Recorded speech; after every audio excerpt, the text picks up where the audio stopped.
ఓం నమో వెంకటేశాయ. ధర్మార్థదుఘాభిపత్తికా కర్మార్థ ఫలోపపత్తికా గోవింద గోవింద. పుష్పమాలానుషక్తాయ పుష్పహాసాయ కుర్మహే పుష్పం హృదర్పయిత్వా తు శ్రీనివాసాయ తే నమః అని భూతభౌతిక ప్రపంచ నిర్మాత అఘటిత ఘటనాపటు మాయాధిష్ఠాత అయిన శ్రీనివాస పరమాత్మునికి హృదయ కుసుమాన్ని సమర్పించుకుంటూ నమస్కరించుకుంటూ శ్రీశుకుల వారు ఉపదేశం చేసిన శ్రీమద్భాగవతం యొక్క అధ్యయన కార్యక్రమాన్ని మనం ప్రారంభించుకుందాము. ప్రారంభంలో యథాప్రకారం ఆచార్యుల వారితో కలిసి ప్రార్థనా శ్లోకాలను పఠించుకుని కార్యక్రమానికి మంగళాచరణం చేసుకుందాము. శ్రీ గురు ప్రార్థనా. గురుర్బ్రహ్మా గురుర్విష్ణుః గురుర్దేవో మహేశ్వరః గురుః సాక్షాత్ పరం బ్రహ్మ తస్మై శ్రీ గురవే నమః. శ్రీనివాస ప్రార్థనా. స్వామితా భావితానాయ స్వామి పుష్కరిణీజుషే స్వామినే జగతాం కుర్వే శ్రీనివాసాయ తే నమః. అథ సంకల్పః. శ్రీమదాదివరాహ క్షేత్రే విరాజమానస్య నిత్యశుద్ధ బుద్ధ ముక్త స్వభావస్య లీలాగృహీత విగ్రహస్య శ్రీ పద్మావతీ జానేః అనుగ్రహేణ అస్మాకం సర్వేషాం బుద్ధిశుద్ధ్యర్థం విద్యాభివృద్ధ్యర్థం భక్తి జ్ఞాన వైరాగ్యాది తదనుకూల సర్వ సంపత్ సమృద్ధ్యర్థం శ్రీ పరమేశ్వర ప్రీత్యర్థం శ్రీమద్భాగవత పాఠం కరిష్యామహే. అస్య శ్రీమద్భాగవత స్తోత్ర మహామంత్రస్య నారద ఋషిః బృహతి ఛందః శ్రీకృష్ణః పరమాత్మా దేవతా బ్రహ్మ బీజం భక్తి శక్తిః జ్ఞాన వైరాగ్యే కీలకం అస్మాకం శ్రీమద్భగవత్ ప్రసాద సిద్ధ్యర్థే పాఠే వినియోగః. ధ్యానం నారాయణాత్రితనయాబ్జపదాభియుక్తాః మిత్రాప్తవాక్యనివహామృతభూరిసిక్తాః వ్యాసప్రసూతశుకగీతరవేషు సక్తాః నాకే శుభే చరత భాగవతేతి రక్తాః. శ్రీ గురుభ్యో నమః. బ్రహ్మగారు దేవతలందరినీ కూడా తీసుకుని మహర్షుల్ని దక్షయజ్ఞంలో దెబ్బలు తిన్న ఋత్వికుల్ని అందరినీ కూడా కలుపుకుని పరమేశ్వరుడి దగ్గరికి వెళ్ళారు. పరమేశ్వరుడు అక్కడ జ్ఞానప్రదాతగాను యోగమార్గ ప్రవర్తకుడుగాను వాళ్ళకి కనిపించాడు, దర్శనమిచ్చాడు. ఆ పరమేశ్వరుడితో బ్రహ్మగారు మాట్లాడుతూ ఉన్నారు. మాట్లాడటంలో ముందుగా నీవే నిర్గుణ పరమాత్మవు, నీవే సగుణుడుగా మాయతో కలిసి ఈ ప్రపంచాన్ని సృష్టి చేసి పాలన చేసి నీలో మళ్ళీ దాన్ని ఉపసంహారం చేసుకుంటూ ఉంటావు. నీవే సమస్తమై ఉన్నావు. ఈ ప్రపంచం మొత్తం నీ యొక్క స్వరూపంలోనే ఉంది. ప్రపంచాతీత స్వరూపం కూడా నీదై ఉంది అని పరమాత్మ స్వరూపంగా మొదలు కొలిచి కేవలం ఈ సృష్టిని చేసి ఏదో పైన పాలన చేసి ఉపసంహారం చేయటంతో నీ బాధ్యతను నీవు వదులుకోలేదు. ఈ సృష్టిలో ప్రధానులైనటువంటి మానవులకి కావలసినటువంటి కర్మలను వేదాల ద్వారా అందించింది నువ్వే. వాళ్ళు ఆయా కర్మలను చేసుకుంటున్నప్పుడు వాళ్ళను రక్షిస్తున్నది నువ్వే. కాబట్టి ప్రస్తుతం ఉండేటువంటి యజ్ఞాన్ని రక్షించవలసిన బాధ్యత నీ మీద ఉన్నది అని పై శ్లోకంలో అన్నారు. త్వమేవ ధర్మార్థ దుఘాభిపత్తయే దక్షేణ సూత్రేణ ససర్జితార్ధ్వరం త్వయైవ లోకే వసితాశ్చ సేతవః యాన్ బ్రాహ్మణా శ్రద్ధతే ధృతవ్రతాః అనే ఈ శ్లోకంలో. ఓ పరమేశ్వర, త్వమేవ నువ్వే ధర్మార్థదుఘాభిపత్తయే, మానవులకు కావలసినటువంటి ధర్మాన్ని బోధించి ఆ ధర్మం ద్వారా కోరిన కోరికను అర్థాన్ని పిండి వాళ్ళకు అందించేటువంటి వేదాన్ని నువ్వే తయారు చేశావు, నువ్వే ఉపదేశం చేశావు. ఆ వేదాల్లో ఉండేటువంటి కర్మలను, ఆ వేదాలను రక్షించటం కోసం ధర్మార్థదుఘ అభిపత్తయే అధ్వరం ససర్జిత, వాళ్ళని ఒక్కొక్కళ్ళని ప్రేరేపించి, సృష్ట్యాదిలో ఒక్కొక్క ప్రజాపతి గారిని ఒక్కొక్కరిని విశేషించి ప్రేరేపించి నువ్వు ఈ యజ్ఞాలను ప్రారంభింపజేశావు. యజ్ఞాలను మొదలుపెట్టింది నువ్వే, యజ్ఞాలను బోధించింది నువ్వే, యజ్ఞాలను రక్షణ చేస్తున్నది కూడా నువ్వే. నీవు ఒక సాలెవాడు, అంటే బట్టలు నేసేటువంటి వాడు, ఒక్కొక్క దారాన్ని కలిపి బట్టను నేస్తున్నట్లుగా, వస్త్రాన్ని తయారు చేస్తున్నట్లుగా ఈ సృష్టిలో ఉండేటువంటి ఒక్కొక్క మానవుడిని కలిపి యజ్ఞాలను ఆ మానవుడి ద్వారా చేయించి ఈ యజ్ఞాలు అనేటువంటి విస్తృతమైన వస్త్రాన్ని నేస్తూ ఉన్నావు. నీవు నేసేటువంటి యజ్ఞాలు అనేటువంటి వస్త్రంలో దక్షేణ సూత్రేణ, దక్షుడు అనేటువంటి ఆయన ఒక సూత్రం, ఒక దారం, ఎన్నో దారాలు కలిపితే వస్త్రం తయారవుతుంది. ఆ దారాలలో దక్షుడు అనే ఆయన కూడా ఒక దారం. దక్షేణ సూత్రేణ ససర్జిత అధ్వరం, ఆయన్ని కూడా కలుపుకుని ఈ యజ్ఞాలను వస్త్రంగా చక్కగా అల్లి అందరికీ లాభపడేటట్లుగా, అందరికీ లాభం అందేటట్లుగా చేస్తున్నావు. దక్షేణ సూత్రేణ ససర్జితాధ్వరం, దక్షుణ్ణి యజ్ఞంలోకి ప్రేరేపణ చేసిందే నువ్వు. దక్షుడు అనేటువంటి ఒక దారం నువ్వు అనుకున్నటువంటి యజ్ఞాలు, విస్తృతమైనటువంటి యజ్ఞ సమూహం అనే దాంట్లో ఒక చిన్న భాగం మాత్రమే. అలాంటి దక్షుడు ఏమైనా చిన్న తప్పు చేస్తే క్షమించి ఆ యజ్ఞాన్ని దృష్టిలో ఉంచుకుని నువ్వు ముందుకు తీసుకెళ్ళాలే కానీ దక్షుడు అనేటువంటి దారాన్ని తెంచకూడదు అని అన్యాపదేశంగా ప్రార్థన చేస్తున్నాడు. చేస్తూ చిన్న చితకా తప్పులు ఏమైనా ఉంటే ఉండవచ్చు, కానీ త్వయైవ లోకే అవసితాశ్చ సేతవః, ఈ లోకంలో ఉండేటువంటి ధర్మ మర్యాదలు, ధర్మ నియమాలు ఇవన్నీ నువ్వే నిర్ణయించి పెట్టినవి.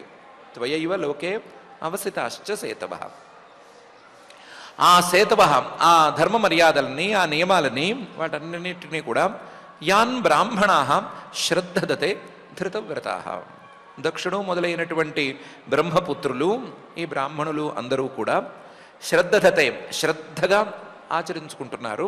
ధృతం వ్రతాః వ్రతాలను, నియమాలను అంగీకరించి, నియమాలను స్వీకరించి, నియమాలతో సహా చేసుకుంటున్నారు.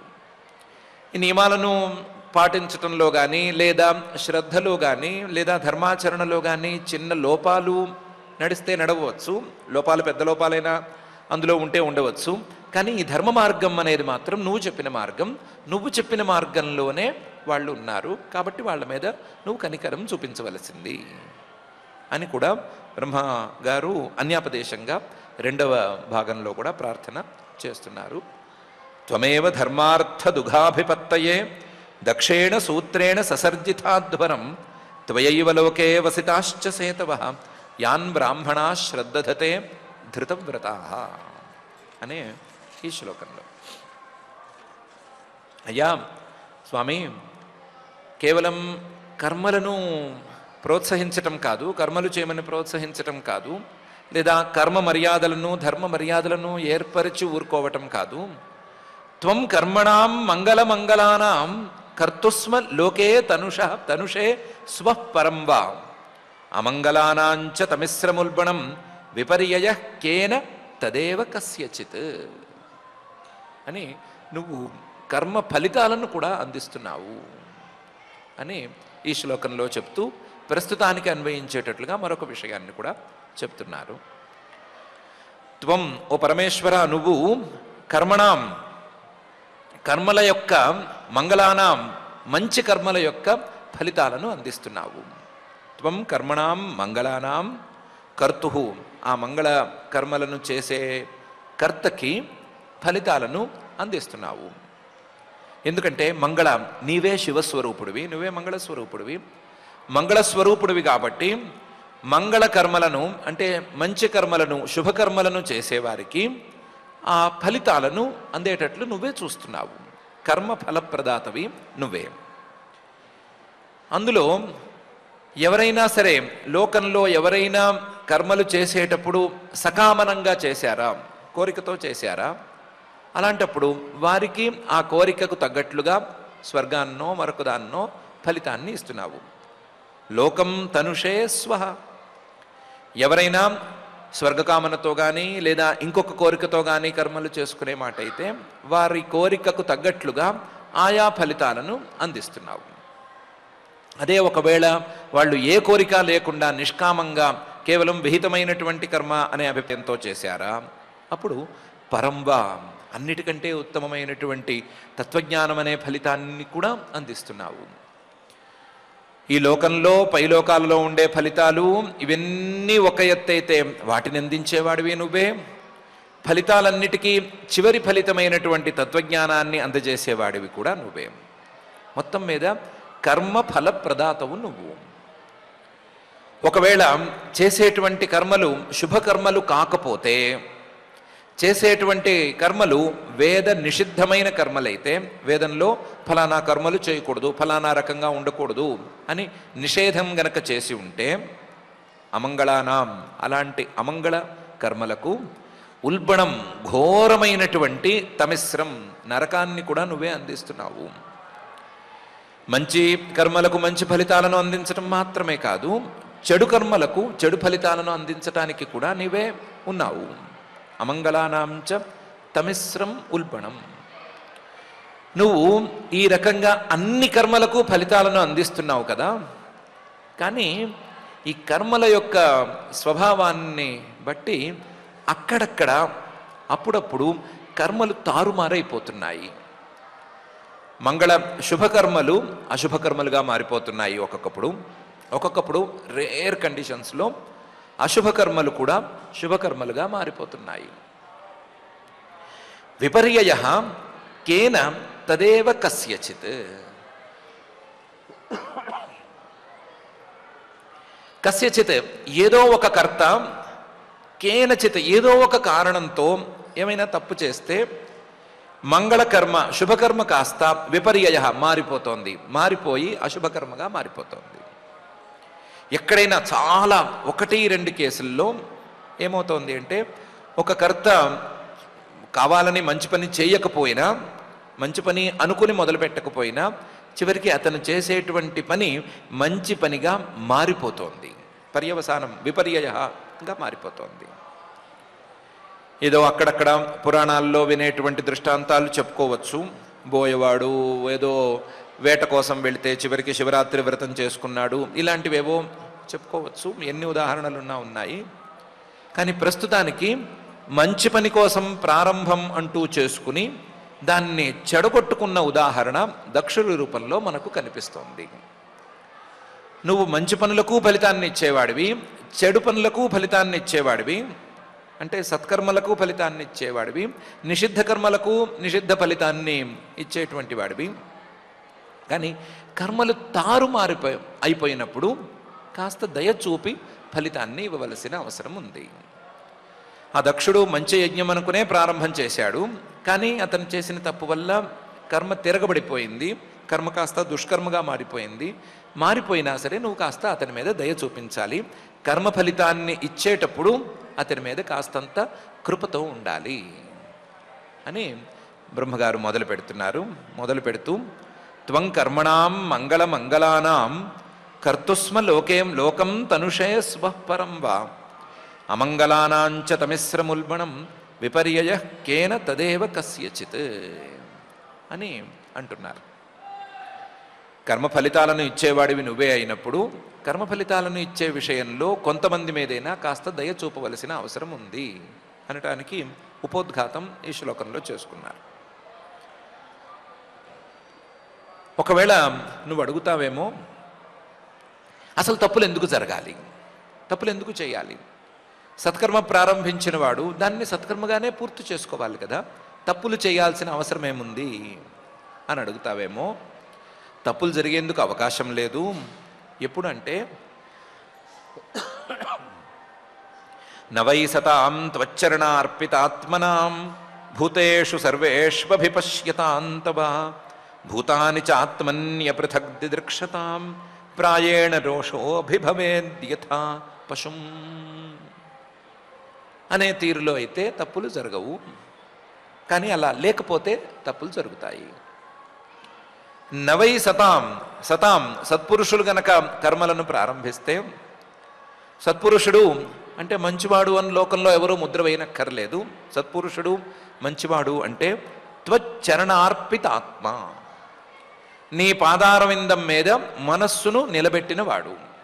భగవంతుడి యొక్క పాదారవిందం మీద మనస్సును నిలబెట్టిన వాడే సతాం మంచివాడు. అలాంటి మంచివాళ్ళు సతాం త్వచ్చరణార్పిత ఆత్మనాం కర్మలు మొదలు పెడితే ఆ కర్మలు పాడవటానికి అవకాశమే ఉండదు.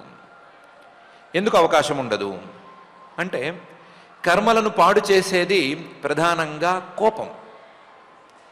ఆ కోపం అనేది ఎప్పుడు వస్తుంది అంటే, నేను వేరు, ఎదుర్కొండా ఉండేటువంటి వ్యక్తి వేరు అనేటువంటి వేరు వేరు అనే భేద దృష్టి ఉంటే కోపం వస్తుంది. ఎవరికి వారికి వాళ్ళ మీదే కోపం రాదు కదా. నా మీద నాకే కోపం వచ్చింది అనే మాట రాసుకోవటానికి బాగుంటుంది, కానీ ఎవరి మీద ఎవరికి వారికి కోపం రాదు. కోపం ఎప్పుడు ఎదుటివారి మీదే వస్తుంది. ఆ భేద దృష్టి ఉన్నప్పుడే కోపం అనేది వస్తుంది. ఆ కోపం వచ్చినప్పుడే చేసే కర్మ పాడైపోతుంది. ఉదాహరణకి మళ్ళీ దక్షుడే వచ్చాడు, దక్షుడికి కోపం వచ్చింది, ఆ కోపంతో యజ్ఞం పాడైపోయింది.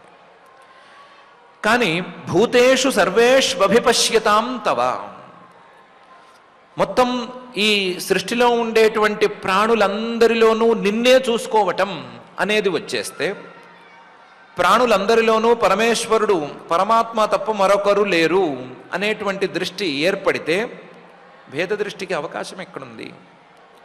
భేద దృష్టికి అవకాశం లేకపోతే కోపం అనేది ఎక్కడి నుంచి వస్తుంది? భూతేషు చ ఆత్మని అపృథక్ దిదృక్షతాం, తాను ఎదుర్కొండా ఉండేటువంటి సమస్త భూతాలు ఇవన్నీ పరమేశ్వరుడి యొక్క రూపాంతరాలే. పరమేశ్వరుడికి ఈ సృష్టిలో ఉండే ప్రాణులకి నాకు ఏ భూతానికి దేనికి తేడా లేదు అనేటువంటి జ్ఞానమే గనక అబ్బిందా, ఈ భేద దృష్టి అనేది ఎక్కడి నుంచి వచ్చింది? భేద దృష్టి లేకపోతే కోపాలు తాపాలు ఎక్కడి నుంచి పుట్టుకొస్తాయి? కాబట్టి భేద దృష్టి లేని, మొత్తం సమస్త భూతాలలోనూ నిన్నే చూసుకోగలిగిన, దానికి తగినట్లుగా నీ పాదారవిందం మీద భక్తి కలిగినటువంటి మహానుభావులే గనక కర్మలను ప్రారంభిస్తే వాళ్ళకి కోపం అనేది రానే రాదు. కోపం రాదు కాబట్టి వాళ్ళ కర్మలు పాడు కావు. అలాంటి వాళ్ళని ప్రాయేణ రోషః న అభిభవేత్, వాళ్ళని కోపం అనేది పాడు చేయదు, కోపం అనేది కమ్మేయదు వాళ్ళని. యథా పశుం, కోపం అనేది ఎవరికి వస్తుంది అంటే పశువులకి కోపం వస్తుంది. ఎందుకంటే వాటికి ఏమీ తెలియదు, అవి అనుకున్నది కాదంటే కోపం వచ్చేస్తుంది వాటికి. పశువుల్లాగా వివేకంతో ఆలోచించనటువంటి అజ్ఞులైన మానవులకు కూడా కోపం వస్తుంది. అజ్ఞులైన మానవులు, వివేకం లేనటువంటి మానవులు, ఇప్పుడు మనం చెప్పుకున్నటువంటి విషయాన్ని ఆలోచించుకోలేని, అర్థం చేసుకోలేని, మనసులో పెట్టుకోలేనటువంటి మానవులు ఈ భేద దృష్టితో ఉంటూ కోపతాపాలను అనుభవిస్తూ ఉంటారు. కానీ వివేకవంతులు, నీ పాదాల మీద భక్తి ఉన్నవారు, లేదా పృథక్ దృష్టి లేని వాళ్ళు కోపతాపాలను తెచ్చుకోరు. కోపతాపాలు వాళ్లను దరి చేరలేవు. కోపతాపాలే లేకపోతే వాళ్ళు చేసే కర్మలు పాడు కావు. ఎందుకు పాడవుతాయి అంటే, పాడవటానికి అవకాశం లేదు. కోపతాపాలు లేకపోతే, నీ మీద భక్తి ఉంటే కర్మలు పాడవవు అని బ్రహ్మగారు నవై సతాం త్వచ్చరణార్పితాత్మనాం భూతేషు సర్వేష్వభిపశ్యతాం తవ భూతాని చాత్మన్యపృథక్ దిదృక్షతాం ప్రాయేణ రోషః అభిభవేద్యథా పశుం అని చెప్పారు. చెప్పి ఇది అందరికీ వర్తించే విషయం కాదు. అందరు మనుషులు ఇలాగే ఆలోచించలేరు, అందరూ ఈ స్థాయి ఆలోచనను అందుకోలేరు. చాలామంది పృథగ్ధియ కర్మదృశ దురాశయా పరోదయేన అర్పిత హృద్రజోనిశం పరాన్ దురుక్తైర్వితుదంత్యరుంతుదా తాన్ మావధీత్ దైవవధాన్ భవద్విధ అని రకరకాలుగా ఉంటారు. సత్కర్మలు చేసేటప్పుడు మనసులోకి దుర్భావాలను రానివ్వకూడదు అనేటువంటి అభిప్రాయాన్ని అందుకోలేక ఏవో చేద్దామని ప్రారంభం చేసి తమ కర్మలను తామే తిరగబడేటట్టు చేసుకుంటారు, దుష్కర్మలుగా మార్చుకుంటారు. అలాంటి వాళ్ళ మీద కాస్త దయ చూపించాలి నువ్వు అని అంటున్నారు. వీళ్ళు పృథగ్ధ్రియ భేదదృష్టి ఉన్నవాళ్ళు, నేను వేరు ఎదుటివాడు వేరు, నేను ఎదుటివాడి కంటే కూడా కొంచెం పై స్థాయిలో ఉండాలి, నేను చేసే యజ్ఞం నాకు ఫలితాన్ని ఎక్కువగా ఇవ్వాలి, ఒకవేళ ఇదే యజ్ఞం అతను చేస్తే కాస్త తక్కువగా ఫలితం రావాలి అనే భేదదృష్టితోనే ఉంటారు. పృథగ్ధియ ఇలాంటి వాళ్ళు కర్మదృశ చేసే కర్మ పర్ఫెక్ట్గా ఉందా లేదా అని ఆలోచించుకుంటూ ఉంటారు, కానీ చేసే నేను పర్ఫెక్ట్గా ఉన్నానా లేదా అని చూసుకోరు. కర్మదృశ టెక్నికల్గా అన్నీ ఉన్నాయా లేవా, ఈ కర్మల్లో చెప్పినవన్నీ అన్ని రకాల అంశాలు కుదిరినాయా లేవా అని చూసుకుంటూ ఉంటారు, కానీ నేను ఎలా ఉన్నాను అని మాత్రం పట్టించుకోరు. కర్మదృశ వీళ్ళు ఎలా ఉంటారు? దురాశయ, ఇందాకే చెప్పుకున్నట్లుగా దుష్టమైన ఆశయాలతో ఉంటారు. ఇదే యజ్ఞం నేను పక్కవాడు చేస్తే నాకు ఫలితం ఎక్కువ రావాలి, వాడికి ఫలితం తక్కువ రావాలి, నేను కొంచెం ఎక్కువగా ఉండాలి, మిగతా వాళ్ళు తక్కువైపోవాలి అనేటువంటి ఆశయంతో ఉంటారు. దీనికి తగ్గట్లుగా వాళ్ళ ఆశయం మనస్సు ఎన్నెన్నో కుసంస్కారాలతో నిండి ఉంటుంది. కుసంస్కారాలతో నిండి ఉన్న మనస్సుతో అలాంటి ఆలోచనలే వాళ్ళు చేస్తారు. దురాశయ. వీళ్ళకి పరోదయేనార్పిత హృద్రుజ అనేది మరొక విశేషం. ఎవరైనా వాళ్లకు తెలిసిన వాళ్ళు తెలియని వాళ్ళైనా పర్వాలేదు, ఎవరైనా సరే కాస్త ఉదయం అంటే అభివృద్ధికి నోచుకున్నారా, ఎవరైనా కాస్త సంపదలతో అలలారుతున్నారా, అలా కనిపించారా అంటే వెంటనే వీళ్ళకి ఎక్కడ లేని మానసిక రోగాలు వచ్చేస్తాయి. పరోదయేన అర్పిత హృద్రుజ, ఎక్కడ లేని బాధ కలుగుతుంది. పాపం వీళ్ళు వాళ్లకు లేకపోయినా పెద్దగా పట్టించుకోరేమో కానీ పక్క వాళ్లకు ఉంటే మాత్రం అస్సలు భరించలేరు, చాలా బాధపడిపోతారు. వాళ్ళ గుండెలు పిండేస్తున్నంతగా, గుండెలు ఎవరో పట్టుకుని పిండేసి గుచ్చేసి ఏదో చేసేస్తున్నట్లుగా బాధపడిపోతారు. పరోదయేన అర్పిత హృద్రుజ. ఒకవేళ పక్కవాడికే గనక సంపద తగిలితే అనిశం, ఎప్పుడు ఇంకా రాత్రింబవళ్ళు అదే యావ, పక్కవాడు బాగుపడిపోయాడు, నేను బాగుపడకపోయినా పర్వాలేదు కానీ వాడు మాత్రం బాగుపడకూడదు అనే బాధలోనే ఉంటారు. అనిశం పరోదయేన అర్పిత హృద్రుజ. ఇలాంటి వాళ్ళు ఫ్రస్ట్రేట్ అవుతూ ఉంటారు కదా. ఆ ఫ్రస్ట్రేషన్ని తగ్గించుకోవటానికి, ఆ ఫ్రస్ట్రేషన్ని బయట పెట్టుకోవటానికి ఎప్పుడైనా వాళ్ళు కనిపిస్తే పరాన్ దురుక్తై వితుదంతి, ఎన్నెన్నో చెడు మాటలతో వాళ్ళని పొడుస్తారు. వితుదంతి, బాగా పొడుస్తారు, హింస పెడతారు. వాళ్ళని అనరాని మాటలు అంటారు. నువ్వేదో సంపదలు ఏదో తెచ్చుకున్నట్టు కనిపిస్తున్నావు కానీ నీదంతా అన్యాయార్జితం, ఏవో తప్పులు చేస్తే కానీ ఇంత వెంటనే అందదు, ఇలాంటి మాటలతో వాళ్ళని పొడుస్తారు. ఇంకా రకరకాల మాటలతో పొడుస్తారు. పరాన్ దురుక్తైర్ వితుదంతి, ఎంతవరకు వితుదంతి అంటే అరుంతుదాహ, వీళ్ళు పక్క వాళ్ళ అభివృద్ధిని చూసి ఎంత బాధపడ్డారో అంత బాధ వీళ్ళ మాటలతో పక్క వాళ్ళు అనుభవించాలి అనే అభిప్రాయంతో వాళ్ళ మర్మస్థానాలను గుచ్చినంత తీవ్రంగా మాటలతో గుచ్చుతారు. అరుంతుదాహ, చాలా హృదయంలోకి గుచ్చుకునేటట్లుగా మాట్లాడతారు. అరుంతుదాహ. ఇలాంటి వాళ్ళని దైవవధాన్, వాళ్ళు చేసుకున్న తప్పులు వాళ్ళని తప్పనిసరిగా శిక్షిస్తాయి. వాళ్ళు చేసుకున్నటువంటి ఈ దురాశయం, పక్కవాళ్ళని మాటలతో హింస పెట్టడం, పక్కవాడు బాగుపడితేనే బాధపడిపోవటం, ఇలాంటివన్నీ వాళ్ళను హింసిస్తాయి.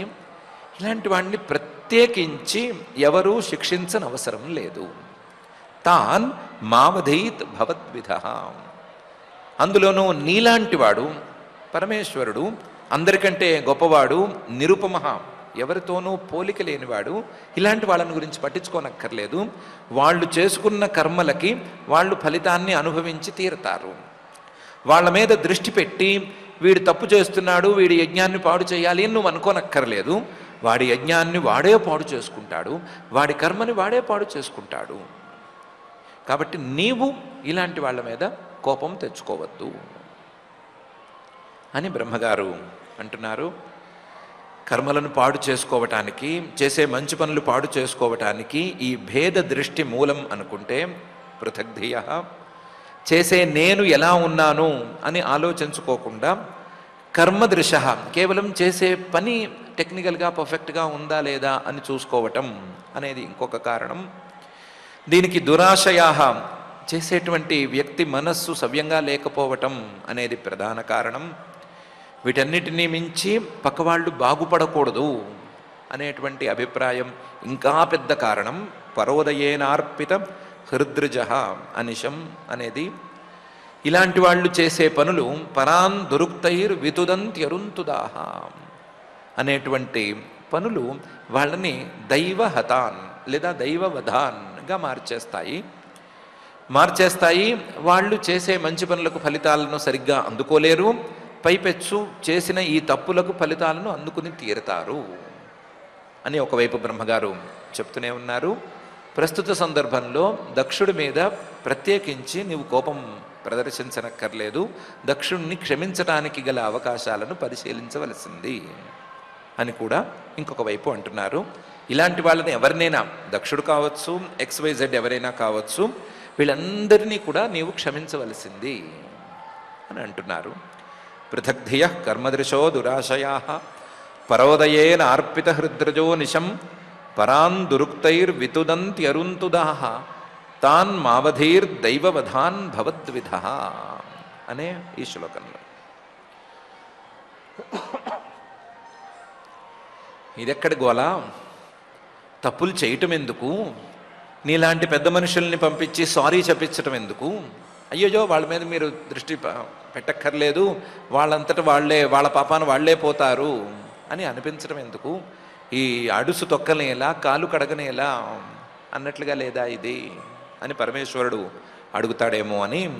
దానికి ప్రధానమైన కారణం, మానవులు తప్పులు చేయటానికి గల ప్రధాన కారణం ఏముంది అనే విషయాన్ని పై శ్లోకంలో చెప్తున్నారు. యస్మిన్ యదా పుష్కరనాభమాయయా దురంతయా స్పృష్టధియ పృథగ్దృశ కుర్వంతి తత్ర హ్యనుకంపయా కృపాం న సాధవో దైవబలాత్ కృతే క్రమం అని. అయా మానవుల యొక్క అజ్ఞానానికి ఆ విష్ణుమాయే కారణం. యస్మిన్, ఏదో ఒక ప్రదేశంలో కానీ, యదా ఏదో ఒక కాలంలో కానీ, ఎప్పుడో ఒకప్పుడు ఎక్కడో ఒకక్కడ ఎంతటి మహానుభావుడైనా సరే పుష్కర నాభమాయయ, పుష్కరనాభుడు పద్మనాభుడు శ్రీమన్ మహావిష్ణువు, ఆయన అధీనంలో ఉండేటువంటి మాయ, ఆ మాయయ దురంతయ, అంతులేనటువంటి, ఇది ఇలాగే ప్రవర్తిస్తుంది అనేటువంటి నిశ్చయము లేనటువంటి ఆ మాయతో స్పృష్ట ధియ, వీళ్ళ బుద్ధులు కలిసి తీరతాయి. మాయా అనేది ప్రతి ఒక్కరిని ఏదో ఒక దశలో, ఎప్పుడో ఒకప్పుడు, ఏదో ఒక ప్రదేశంలోనైనా సరే కమ్ముకుని తీరుతుంది. ఆ మాయ కమ్మితే పృథక్ దృశ, భేద దృష్టి ప్రారంభమైపోతుంది. భేద దృష్టి ప్రారంభమైతే ఇందాక చెప్పిన రాగద్వేషాలు ఇవన్నీ క్రమక్రమంగా వస్తూనే ఉంటాయి, తప్పులు జరుగుతూనే ఉంటాయి. కాబట్టి తప్పులన్నిటికీ మూలం ఈ మాయా. యస్మిన్ యదా పుష్కరనాభమాయయా దురంతయా స్పృష్టధియ పృథక్ దృశ కుర్వంతి, ఏవేవో పనులు చేస్తారు, ఏవేవో తప్పులు చేస్తారు. ఈ మాయ కమ్మేస్తే వాళ్ళు ఏవేవో తప్పులు చేస్తారు.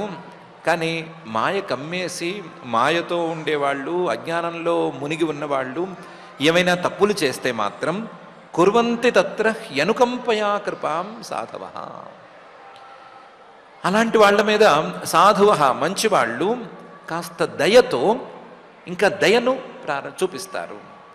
అయ్యో వీళ్ళు అజ్ఞానంలో కొట్టుమిట్లాడుతున్నారు, అజ్ఞానంలో కొట్టుమిట్లాడుతూ తప్పులు చేస్తున్నారు, వీళ్ళు చేసే తప్పులకు మనం శిక్షను విధించకూడదు, వీళ్ళని ఏదో విధంగా మనం ఉద్ధరించాలి అనే ఆలోచనే చేస్తారు. లోకంలో చిన్నపాటి సాధువులు, చిన్న చిన్న మంచివాళ్ళు కూడా ఇదే పని చేస్తారు.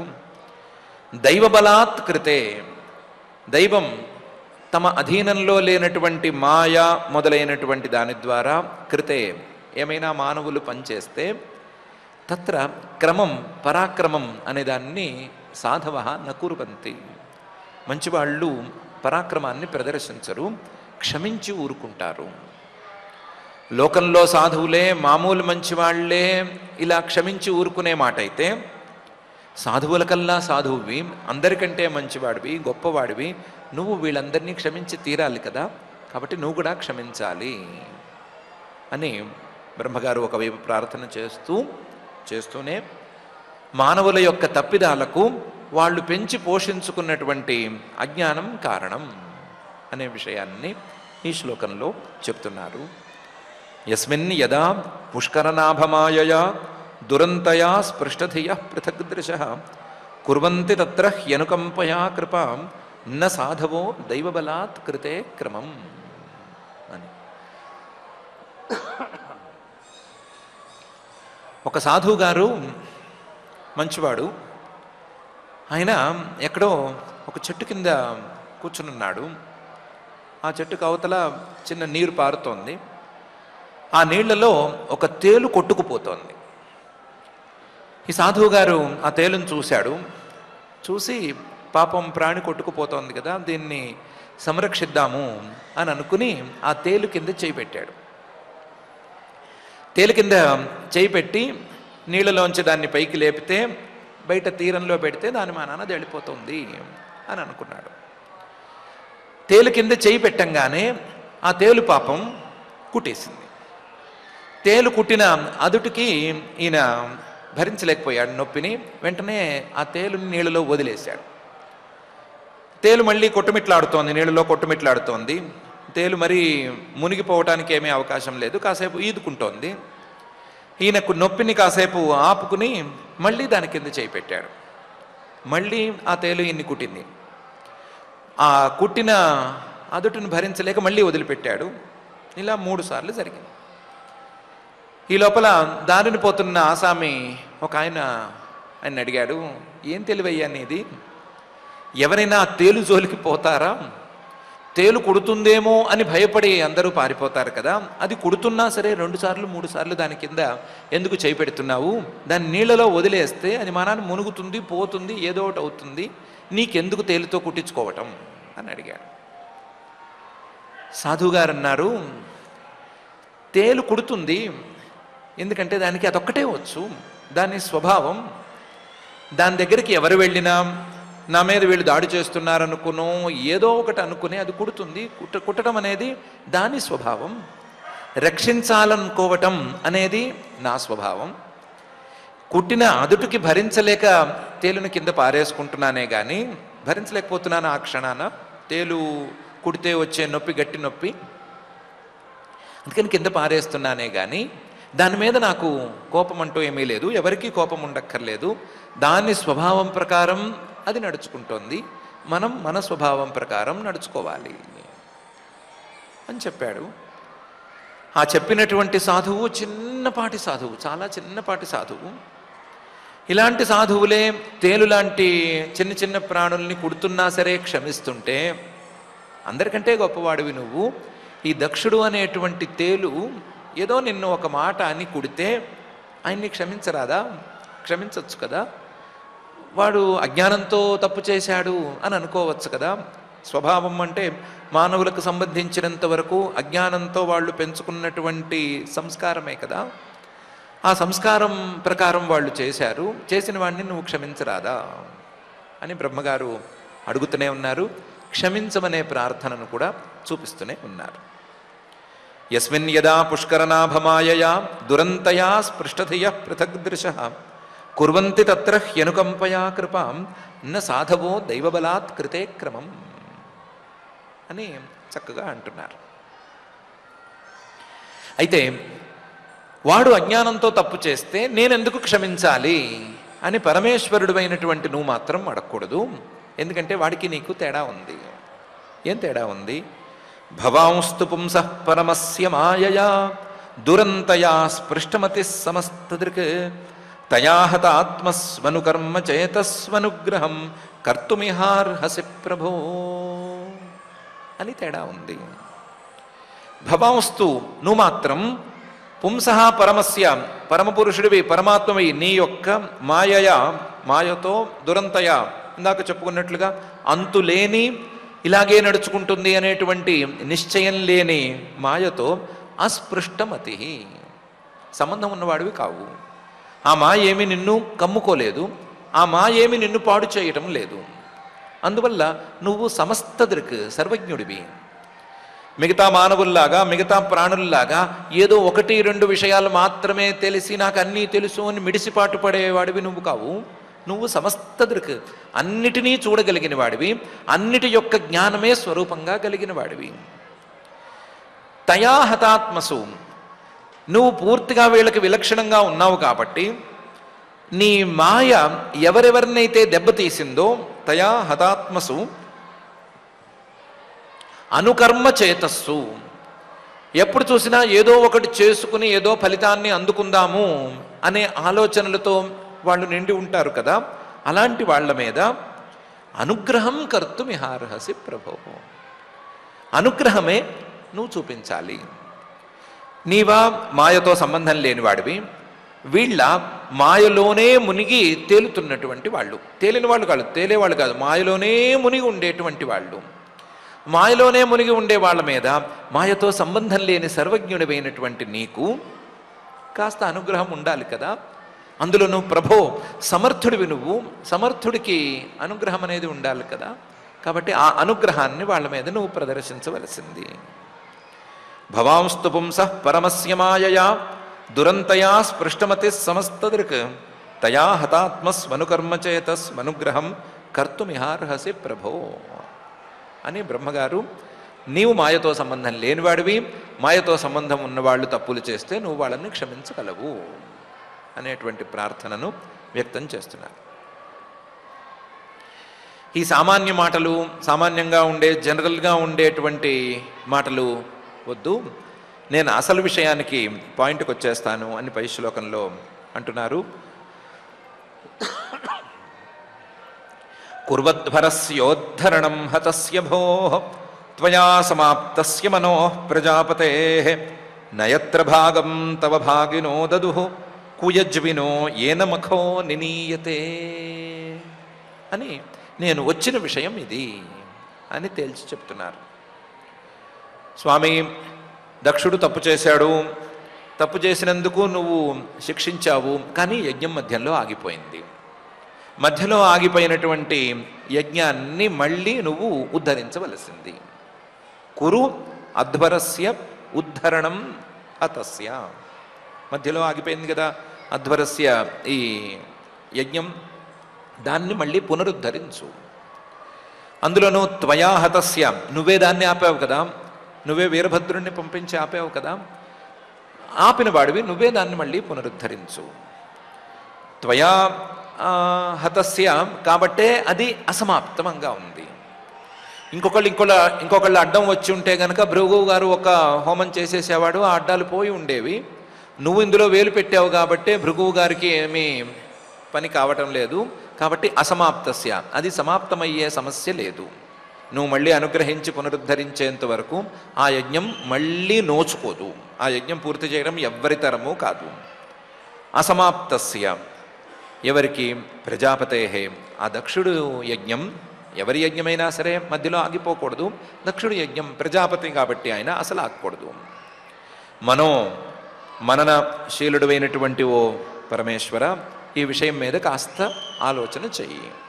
కుర్వద్భరస్యోద్ధరణం హతస్య భోః త్వయా సమాప్తస్య మనోః ప్రజాపతేః. ఆ యజ్ఞం చాలా తప్పులు తడకగా ఉంది అనే విషయంలో డౌటే లేదు. ఆ యజ్ఞం తప్పుడు యజ్ఞం, ఆ తప్పులు ఏదో విధంగా సవరించి యజ్ఞాన్ని పూర్తి చేయవలసిన బాధ్యత మన మీద ఉంది. నయత్ర భాగం తవ భాగినో దదుహు. నీకు అక్కడ వాస్తవానికి భాగం ఉంది, యజ్ఞంలో నీకు భాగం ఉంది, యజ్ఞభాగం నీకు ఇచ్చి తీరాలి. కానీ భాగినః తవ భాగం న దదుహు, భాగం ఇవ్వలేదు. ఎవరు? కుయజ్వినః. వీళ్ళందరూ నీ మీద ద్వేషం ఉన్న వాళ్ళందరూ ఒక టీమ్గా చేరి, గ్యాంగ్గా చేరి ఆలోచనలు చేసి నీ పేరు తీసేసి యజ్ఞం చేయడం మొదలుపెట్టారు. నీ పేరు తీశారు, నీ మీద ద్వేషంతో ఉన్నారు. కానీ ఏన మఖో నినీయతే, నువ్వు ఉంటే యజ్ఞం సమాప్తమవుతుంది, నీకు భాగం ఇస్తే యజ్ఞం సమాప్తమవుతుంది, లేకపోతే యజ్ఞం సమాప్తమే కాదు అని వాళ్ళకి తెలియలేదు. నువ్వు ఉంటేనే యజ్ఞం సమాప్తమవుతుంది, నువ్వు తలుచుకుంటేనే యజ్ఞం సమాప్తమవుతుంది.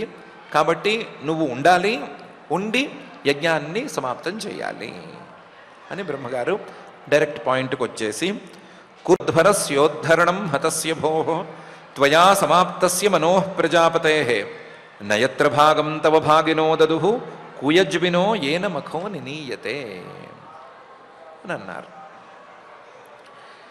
ఏం చేయమంటావు ఇప్పుడు? యజ్ఞం పూర్తి కావాలి అంటే యజమాని కావాలి. ఆ యజమాని గారి తలకాయ తీసేసి దక్షిణాగ్నిలో పడేశారు కదా. అంటే జీవతాద్ యజమానోయం ప్రపద్యేతాక్షిణీ భగః భృగోశ్మశ్రూణి రోహంతు పూష్ణో దంతాశ్చ పూర్వవత్ అని ఏమేం జరగాలి అని ప్రార్థన చేశారు. జీవతాద్ యజమానోయం, అయం యజమాన, ఈ దక్ష ప్రజాపతి గారు ఆయన తలకాయ తీసేసి దక్షిణాగ్నిలో పడేశారు. ప్రాణాలను పోగొట్టుకున్నట్లే ఆయన మళ్ళీ తిరిగి బతకాలి. జీవతాత్, నీ అనుగ్రహంతో ఆయన మళ్ళీ తిరిగి లేచుగాక. బై ద వే, పాపం ఆయన భగుడు అనేటువంటి దేవతకు కళ్ళు రెండు పీకేశారు. ప్రపద్యేత అక్షిణీ భగః, ఆ భగః అనే దేవతకు మళ్ళీ కళ్ళు రావాలి, ఆయన కళ్ళను మళ్ళీ తిరిగి పొందాలి. పాపం భృగు మహర్షి గారి గడ్డం పీకేశారు. గడ్డం లేకపోతే ఆయన చాలా ఇదిగా వికారంగా కనిపిస్తున్నాడు. కాబట్టి భృగోహో శ్మశ్రూణి రోహంతు, భృగు మహర్షి గారి గడ్డం మళ్ళీ మొలచుగాక. పూష్ణో దంతాశ్చ పూర్వవత్, పూష అనేటువంటి దేవతకు దంతాలు పగలగొట్టేశారు, పళ్ళు రాలగొట్టేశాడు వీరభద్రుడు. ఆ దంతాలు మళ్ళీ మొలవాలి. ఈ యజ్ఞంలో దెబ్బలు తిన్నటువంటి ఈ ప్రధానమైన దేవతలు ఇద్దరు, అలాగే భృగు మహర్షి గారు, వీళ్ళు ముగ్గురు కూడా వాళ్ళ లోపాలను సవరించుకోవాలి. అలాగే దక్షుడు మళ్ళీ ప్రాణాలను నిలుపుకోవాలి. వీటికి తోడు ఆ యజ్ఞంలోకి వెళ్ళిన దేవతలందరినీ పిండి చేసేశారు కదా. దేవానాం భగ్నగాత్రాణం ఋత్విజాం చాయుధాశ్మభిః భవతానుగృహీతానాం ఆశు మన్యోస్త్వనాతురం. దేవానాం, దేవతలందరికీ, భగ్నగాత్రాణం, మొత్తం చేతులు కాళ్ళు విరిచిపెట్టారు. ఋత్విజాం, ఋత్విక్కులు కూడా అదే గతి పట్టించారు. దానికి ఆయుధాలని, అశ్మభి, రాళ్లను కూడా వాడారు. రాళ్లతో కొట్టి, ఆయుధాలతో కొట్టి వీళ్ళ అంగాలన్నీ పార్ట్స్ కింద విడదీసి పెట్టారు కదా. భవతా అనుగృహీతానాం, నువ్వు వాళ్ళ మీద అనుగ్రహం ప్రదర్శించాలి. ప్రదర్శిస్తే వాళ్ళకి ఆశు అస్తు అనాతురం, వెంటనే వాళ్ళ నొప్పులన్నీ పోయి వాళ్ళ అంగాలన్నీ సరికావాలి. మన్యో, ఎవరైనా తప్పు చేస్తే కోపంగా కనిపించేటువంటి ఓ పరమేశ్వర, వీళ్ళకి నీవు కోపంగా కనిపించకుండా వీళ్ళ నొప్పులన్నిటినీ నువ్వు పోగొట్టాలి అని బ్రహ్మగారు దేవానాం భగ్నగాత్రాణం ఋత్విజాంచ ఆయుధాశ్మభిః భవతానుగృహీతానాం ఆశు మన్యోస్త్వనాతురం అని శ్లోకంలో ప్రారంభించారు. మరి అన్నీ మాకు కావాల్సినవే అడుగుతున్నాము, చేసిన తప్పును ఎలా సవరిస్తారు అనే విషయం చెప్పట్లేదు అనుకుంటావేమో. ఏషతే రుద్రభాగోస్తు యదుచ్ఛిష్టోద్భరస్య వై యజ్ఞస్తే రుద్రభాగేన కల్పతామద్య యజ్ఞహన్ అని, న్యాయంగా నీకు రావలసినటువంటి యజ్ఞభాగం కాకుండా ఈ ఎక్స్ట్రా యజ్ఞభాగాన్ని కూడా మీకు మేము సమర్పించుకుంటాము. ఏషః తే రుద్రభాగోస్తు, నేను చెప్పేటువంటి ఎక్స్ట్రా భాగం కూడా నీకు రావాలి. ఏమా యజ్ఞభాగం అంటే యదుచ్ఛిష్ట అధ్వరస్య, యజ్ఞంలో మిగిలినటువంటి ప్రతి వస్తువు రుద్రభాగం కింద మారిపోవాలి, నీ యొక్క భాగం కిందకి వచ్చేసేయాలి.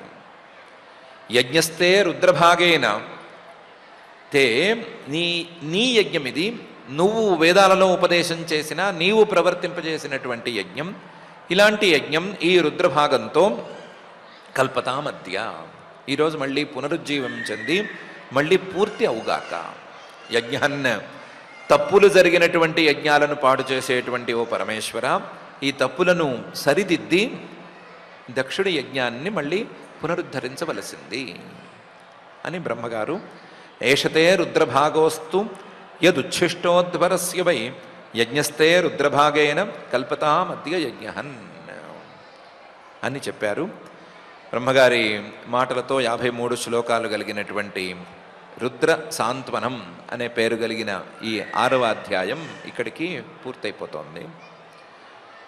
ఈ అధ్యాయంలో బ్రహ్మగారి దగ్గరికి దేవతలు వెళ్ళటం, దేవతలు ఋత్విక్కులు వీళ్ళందరూ వెళ్ళటం, వాళ్ళను తోడుకొని బ్రహ్మగారు పరమేశ్వరుడి దగ్గరికి రావటం, పరమేశ్వరుడితో బ్రహ్మగారు సంభాషించి అందరికీ మంచి కావాలి అని ప్రార్థించటం అనేటువంటి ప్రధానమైన అంశాలున్నాయి. వాటిల్లో ఈరోజు మనం చూసుకున్నటువంటి అంశాల్లో మానవులు తప్పులు చేస్తున్నది అజ్ఞానంతో అయితే, ఆ అజ్ఞానం కంటికి కనిపించదు, ఎంత ఉంది అని లెక్క తేలదు. కానీ మనలో ఉండేటువంటి భేద దృష్టి, మనలో ఉండవలసినటువంటి భూతాల మీద, ప్రాణులన్నిటి మీద పరమేశ్వర దృష్టి లేకపోవటం అనేవి తప్పులు చేయిస్తాయి, మానవులతో తప్పులు చేయిస్తాయి. కాబట్టి ఆ తప్పుల మీద మానవులు దృష్టి పెట్టాలి అని బ్రహ్మగారు చెప్పదలుచుకున్నటువంటి ప్రధానమైన అంశాన్ని మనం సంగ్రహించుకుందాం. దాంతోపాటు మిగతా విషయాలన్నిటినీ కూడా అర్థం చేసుకుంటూ మనకున్న ఈ భేద దృష్టిని పోగొట్టుకునేటువంటి మార్గాన్ని మనం వెతుక్కుందాం.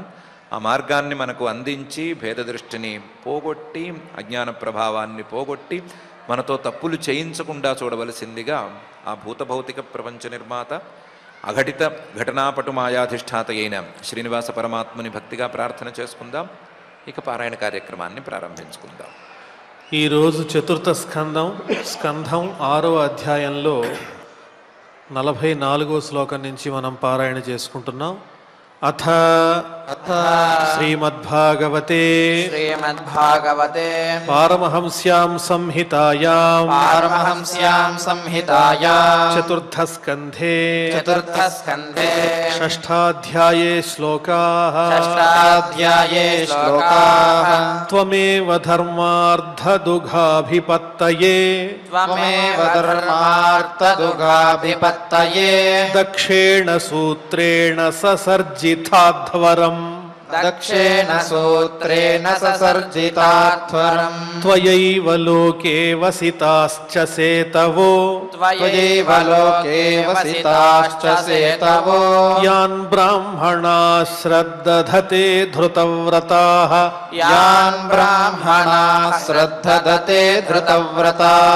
త్వం కర్మణాం మంగళమంగళానాం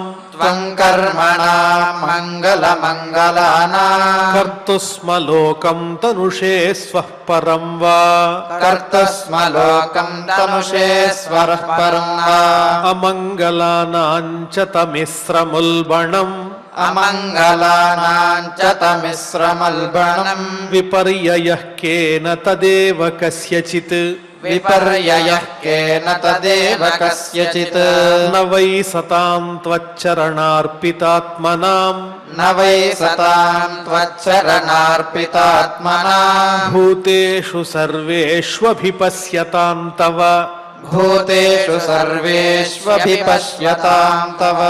భూతాని చాత్మన్య పృథగ్దిదృక్షతాం ప్రాయేణ రోషోభిభవేద్యథా పశుం పృథగ్ధియః కర్మదృశో దురాశయాః పరోదయేనార్పితహృద్రుజోనిశం పరాందురుక్తైర్వితుదంత్యరుంతుదాః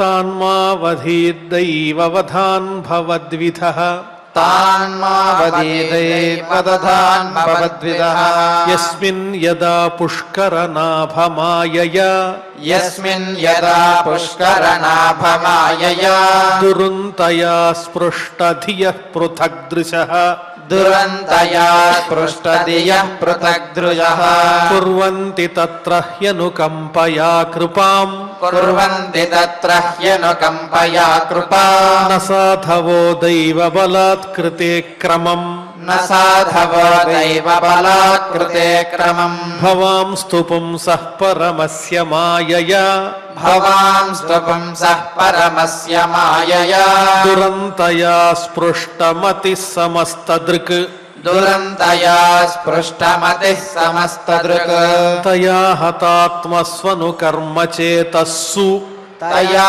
हतात्मस्वनुकर्म चेतस्सु अनुग्रहं कर्तुमिहार्हसि प्रभो अनुग्रहं कर्तुमिहार्हसि प्रभो कुर्वध्वरस्योद्धरणं हतस्य भोः कुर्वध्वरस्योद्धरणं हतस्य भोः त्वया समाप्तस्य मनो प्रजापतेः त्वया समाप्तस्य मनो प्रजापतेः न यत्र भागं तव भागिनो ददुः न यत्र भागं तव भागिनो ददुः कुयज्विनो येन मखो निनीयते कुयज्विनो येन मखो विनीयते जीवताद्यजमानोऽयम् जीवताद्यजमानोऽयम् प्रपद्येताक्षिणी भगः प्रपद्येताक्षिणी भगः भृगोश्मश्रूणि रोहन्तु भृगोश्मश्रूणि रोहन्तु ऊष्णो दन्ताश्च पूर्ववत् ऊष्णो दन्ताश्च पूर्ववत् देवानां भग्नगात्राणाम् देवानां भग्नगात्राणाम् ऋत्विजां चायुधाश्मभिः ऋत्विजां चायुधाश्मभिः भवतानुगृहीतानाम् भवतानुगृहीतानाम् आशुमन्योस्त्वनातुरम् आशुमन्योस्त्वनातुरम् एष ते रुद्रभागोऽस्तु एष ते रुद्रभागोऽस्तु यदुच्छिष्टोध्वरस्य वै यदुच्छिष्टोध्वरस्य वै यज्ञस्ते रुद्रभागेन यज्ञस्ते रुद्रभागेन कल्पतामद्य यज्ञः कल्पतामद्य यज्ञः इति इति श्रीमद्भागवते श्रीमद्भागवते पारमहंस्यां संहितायां पारमहंस्यां संहितायां चतुर्थस्कन्धे चतुर्थस्कन्धे షష్ఠోధ్యాయః